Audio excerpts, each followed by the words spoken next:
Hello बच्चों, तो कैसे हैं आप सब। तो आप सबको जैसे कि लिसम ऑनलाइन प्लेटफॉर्म पर सबसे पहले आप सबका बहुत बहुत स्वागत। तो चल रहा था दो चर वाले रैखिक समीकरण योग। तो उसमें आप लोग थ्योरी का क्लास तो देख लिए होंगे। पिछला वीडियो में आपका थ्योरी का सब बता ही दिए थे, जो भी कंसेप्ट था। उसके बाद आपको आलेख या विधि से जो दो चर वाले रैखिक समीकरण योग को हल करने का था वो भी आपको बता ही दिए। तो उम्मीद है कि आप लोग बढ़िया से प्रैक्टिस करके सीख लिए होंगे। अब आता है क्वेश्चन ग्राफीय। जैसे बोले थे दो चर वाले रैखिक समीकरण योग को हल करने की चार विधि है: ग्राफीय विधि, प्रतिस्थापन विधि, विलोपन विधि, वज्रगुणन विधि। तो उसमें आलेखीय विधि आपको बता दिए। आज आपके सामने है प्रतिस्थापन विधि से समीकरण योग को हल करें। तो आज देखेंगे प्रतिस्थापन विधि से कैसे समीकरण योग को हल करते हैं।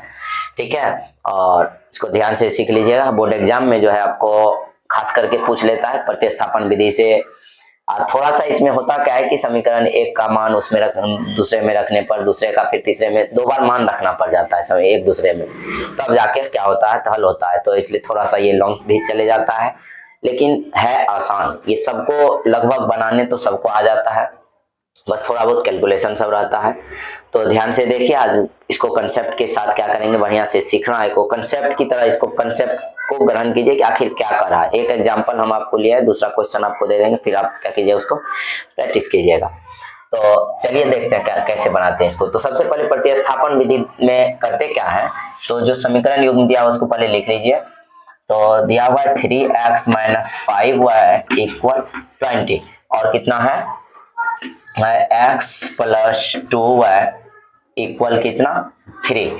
तो ये समीकरण को क्या करते हैं, दो को जो समीकरण युग्म दिया हुआ है तो उसमें हम क्या करते हैं, तो समीकरण दोनों को नामकरण कर देते हैं कि एक को समीकरण एक बोल देते हैं और एक को समीकरण दो, ये नामकरण करते हैं। सबसे पहला स्टेप यही है कि समीकरण युग्म दिया होगा इसको प्रतिस्थापन विधि से जो हल करेंगे। प्रतिस्थापन विधि से सब्स्टिट्यूशन मेथड से जिसको सॉल्व करना है, तो समीकरण एक और दो उसका नामकरण कर दिए, पहला स्टेप। दूसरे इसको सेकेंड क्या करते हैं, तो अब कोई भी एक समीकरण से कोई भी एक समीकरण से हम क्या करेंगे, तो एक चर राशि का मान प्राप्त करेंगे। तो जैसे आपको कौन सा समीकरण से चलना चाहेंगे, कोई भी एक समीकरण से चलिए। तो कोई भी एक समीकरण से, जैसे यहाँ पे हम समीकरण दो से ही चल रहे हैं, या समीकरण चलिए समीकरण दो से। तो समीकरण दो से देखिए क्या है, तो x प्लस 2y इक्वल कितना है 3। तो कोई भी एक चर राशि का मान प्राप्त कीजिए, x का या y का जो सॉल्व है तो आपको। तो जैसे यहाँ पे देखिए x प्लस 2y बराबर कितना 3 है, तो x बराबर कितना होगा बताइए, x बराबर हो जाएगा कितना 3 माइनस 2y। और जो यहाँ से x का वैल्यू आया इसको समीकरण 3 मान लीजिए, और नहीं तो वैसे ही चर राशि का मान अपना कर लीजिए। अब क्या कीजिए, तो जो वैल्यू आया, जैसे x का मान, जो चर राशि का मान आया, इसको क्या करेंगे, तो जो जिस समीकरण से निकाले हैं उसमें नहीं रखेंगे, जो नेक्स्ट जो दूसरा है उस समीकरण में रखेंगे। तो यहाँ पे हम लिखेंगे समीकरण दो से जैसे चर राशि का मान निकाले, तो यहाँ समीकरण दो में नहीं रखेंगे, किस में रखेंगे, तब एक में। तो लिखेंगे समीकरण एक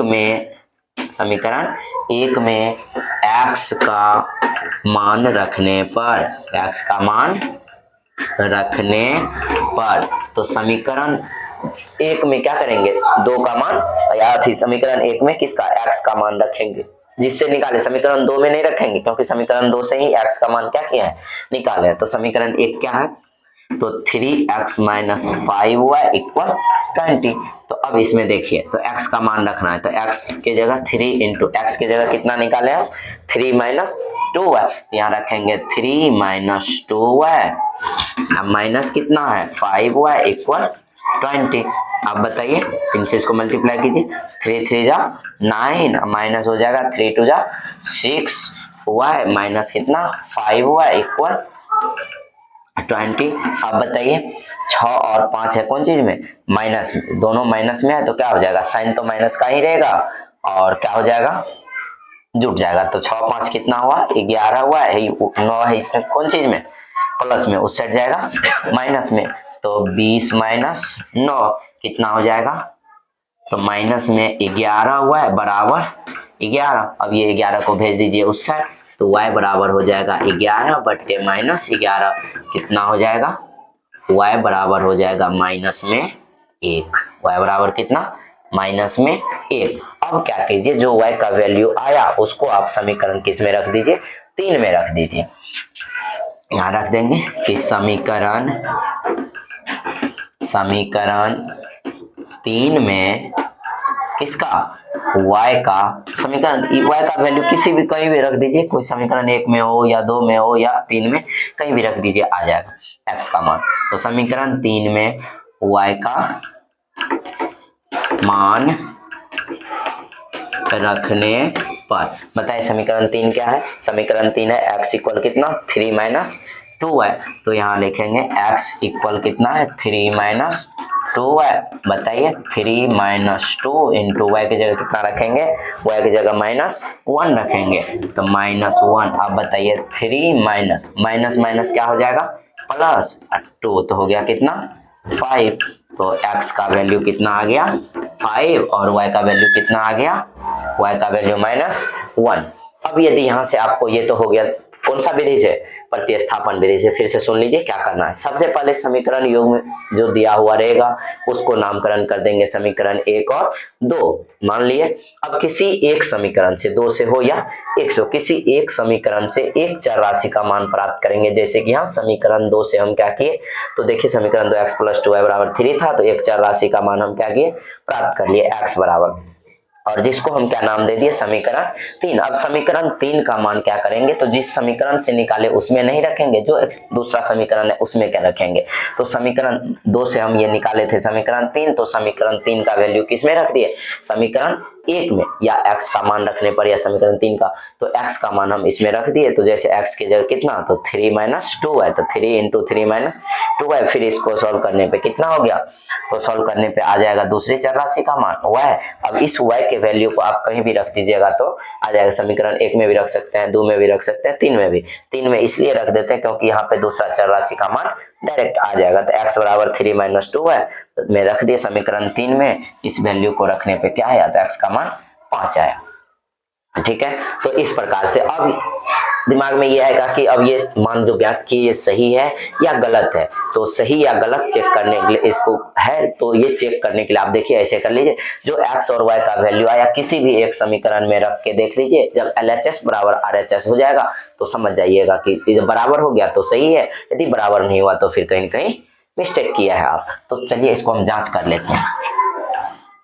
ये जांचने का तरीका सीख लीजिए, टेस्ट।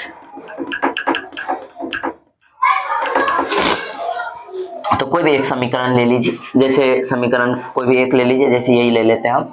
तो 3x माइनस कितना है, 3x माइनस 5y इक्वल कितना है, 20 ना। अब चलिए इसमें x का वैल्यू कितना निकाले हैं, तो x का वैल्यू निकाले हैं आप लोग 5, तो x बराबर रख दीजिए यहाँ पे, तो x बराबर निकाले हैं 5 और y बराबर निकाले हैं -1। तो 3x माइनस 5y इक्वल 20। अब चेक कर लेते हैं इसमें, तो 3 इंटू एक्स की जगह 5 और -5 इंटू वाई की जगह -1 इक्वल 20। अब देखिए तो इधर 5 दिया 15, अब माइनस माइनस प्लस 5 गुना 1 5 हो जाएगा 20। अब बताइए 15 5 20 बराबर कितना हो गया 20। तो अब देखिए LHS बराबर RHS है, यहाँ लिखेंगे LHS बराबर है RHS का, और जब LHS बराबर RHS है मतलब आपने जो आंसर निकाला हुआ क्या है, तो आंसर निकालने वो क्या है, x और y का वैल्यू वो सही है। चलिए तो अगला क्वेश्चन आप लोग इस प्रकार से प्रैक्टिस कीजिएगा। हम एक क्वेश्चन आपको दे देते हैं। चलिए तो एक क्वेश्चन आप लोग इसी तरह से प्रतिस्थापन विधि से प्रैक्टिस करके मतलब आंसर बताइएगा कमेंट में, उसके लिए लिख लीजिए क्वेश्चन कि प्रतिस्थापन विधि से इसको बनाना है। वो है x माइनस 2y बराबर 6 और 2x प्लस 3y बराबर 12। इस क्वेश्चन को आप क्या कीजिएगा, प्रतिस्थापन विधि से हल करके और कमेंट में आंसर बताइएगा। चलिए बहुत बहुत धन्यवाद।